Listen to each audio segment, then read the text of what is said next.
Hello, I'm WEAC President Mary Bell. For months we've been hearing about the Race to the Top grant process, which brings the potential for one-time federal grant monies to states selected by the U.S. Department of Education. Wisconsin's educators have been clear in what we're looking for in any education reform proposals. We support policy decisions that will stand the test of time and will really make a difference when it comes to education. As I've often said, the last thing we need as a state is to chase potential one-time federal funding with bad policy. We can anticipate that the application process will bring with it many questions, and I want to assure you that I will do my best to share what I know when I know it, so that you'll know how this all impacts you. Today I'll respond to a few of the common questions you might have, like, what has WEAC done to advocate for school reform in Wisconsin? Our union's involvement in school reform is long-standing, and you know many aspects of our work.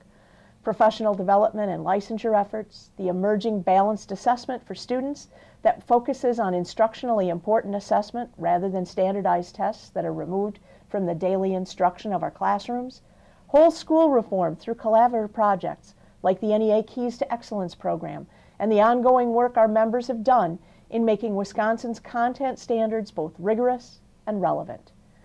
As additional evidence of our work to support reform, we outlined recommendations to address the unique issues in the city of Milwaukee through the Milwaukee Opportunity Plan, a framework of strategies developed by the Milwaukee Teachers Education Association and WEAC.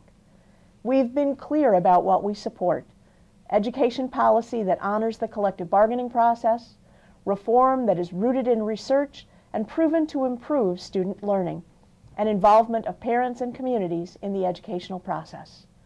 One more area of reform we have been very involved in through our continued work with the School Finance Coalition is school funding reform, joining forces with the education community to advocate for reform that points Wisconsin forward. So what's next? Governors of each state are responsible for submitting their applications for Phase 1 of Race to the Top by January 19, 2010, and each application will be graded on a point scale by the Department of Education. Phase 1 winners will be announced in April. There is a second round of funding, and those applications will be accepted until June 1st, with winners announced by September 30th. States that don't receive a grant in the first round may apply again in Phase 2.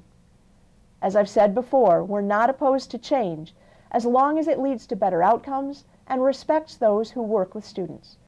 I'll continue to share information with you on this process as I learn more.